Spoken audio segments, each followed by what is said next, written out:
আয়েশা মনে হয় আমি বাঁচবো না।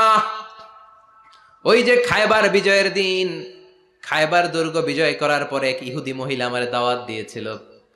ওই দাওয়াত খেতে যাওয়ার পরে গোশতের মধ্যে বিষ মাখানো হয়েছিল রে আয়েশা। ওই বিষ মাখানো খাসির গোশত খেয়ে যে ব্যথা আমার পেটে উঠেছিল, আজ আবার সেই ব্যথা উঠেছে। বিশ্ব নবী ওই বিষ খাওয়ানো গোশতের কারণে ইন্তেকাল করেছেন। তার মানে বিশ্ব নবী শাহীদ। জামা আল্লাহু বাইনা নবুওয়া ওয়া শাহাদা। আল্লাহ বিশ্ব নবীকে শুধু নবী বানায় নাই, শহীদ হিসেবে কবুল করেছে। সুবহানাল্লাহ কইবেন না? প্রচন্ড অসুস্থ, উনি ছাড়া মসজিদে নববীতে কেউ ইমামতি করার সাহস পায় না। বিশ্বনবী বললেন আবু বকর তুমি যাও, আবু বকরও যায় না। বিশ্বনবী বললেন পানি আনো। বিশ্বনবী পানি দিয়ে ওযু করলেন। ওযু করে কয়েকজন সাহাবীকে ধরে উঠতে চাইলেন, আবার ধপাস করে বেহুশ হয়ে পড়ে যায়। বিশ্বনবী উঠতে পারে না। আবার বললেন ঠান্ডা পানি আনো। পানির ভেতরে বিশ্বনবী দুই হাত ঢুকিয়ে দিয়ে ঠান্ডা ভিজা হাত দিয়ে চেহারার মধ্যে মাসে করলেন আর বললেন ইন্নালিল মাউতিলা সাকারাত। হায়রে মৃত্যুর কি যন্ত্রণা, হায়রে মৃত্যুর যে কি কষ্ট। ও মিয়া, বিশ্বনবী যদি মৃত্যুর কষ্টে কাতরায়, আমাদের অবস্থা কি? আমাদের নসিবে কি আছে? আল্লাহ তুমি বাঁচাও, পড়ে না আমি। বিশ্বনবী কাঁদছেন, সাহাবারা একের পর এক দেখতে আসে, কান্নার রোল পড়ে গেল চারদিকে। বিশ্বনবীর কলিজার টুকরা নয়নের পুটুলি সাইয়্যিদাতুনা ফাতিমা বিশ্বনবীর কান্না সহ্য করতে পারে না। বিশ্বনবীকে ধরে ফাতিমা, সাইয়্যিদাতুনা ফাতিমা বিলাপ করা শুরু করে দিলেন, চিৎকার দিয়ে কান্নাকাটি শুরু করে দিলেন আর বললেন ওয়া কুরবা আবা, ওয়া কুরবা আবা, হায় হায় আমার বাবার কি কষ্ট, আহা আমার বাবার কি কষ্ট হচ্ছে।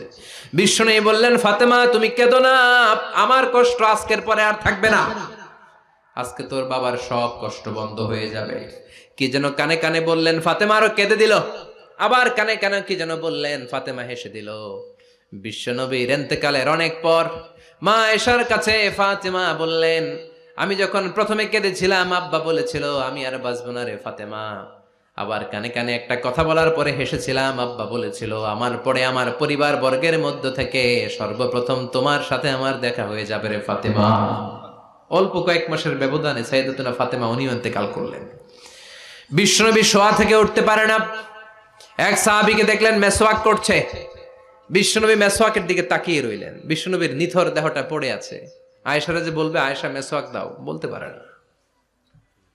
মা আয়েশা বুঝতে পেরে মেসওয়াক আনলেন, বিশ্বনবীকে মেসওয়াক করিয়ে দিলেন। এবার বিশ্বনবী বললেন ও আবু বকর শোনো, আল্লাহ আমাকে অপশন দিয়েছে। কি দিয়েছে? আল্লাহ বলেছে নবী আজীবন থাকতে চাইলে থাকেন, আর আসতে চাইলে চলে আসেন। আমি থাকতে না চেয়ে আল্লাহর কাছে চলে যাওয়ার ইচ্ছা করলাম। সাইয়েদনা আবু বকর কান্না জুড়ে দিলেন। বিশ্বনবী বললেন আসসালাত আসসালাত, ও আমার উম্মতেরা নামাজ তরক করো না। ইন্তেকালের আগে বললেন নামাজ ছেড়ে দিও না। আর বললেন ওয়ামা মালাকাত আইমানুকুম, তোমাদের অধীনস্থ কর্মচারীদের সাথে খারাপ আচরণ করো না। ঘাম শুকানোর আগে পয়সা দিয়ে দিও। আর হাত দুটো উঁচু করে বললেন আল্লাহুম্মা ইলার রাফিকিল আলা, ও আল্লাহ আমি আপনার কাছে যেতে চাই। এই কথাটা বলে বিশ্বনবীর হাত দুইটা ধপাস করে জমিনে পড়ে গেল। বিশ্বনবীও চলে গেলেন।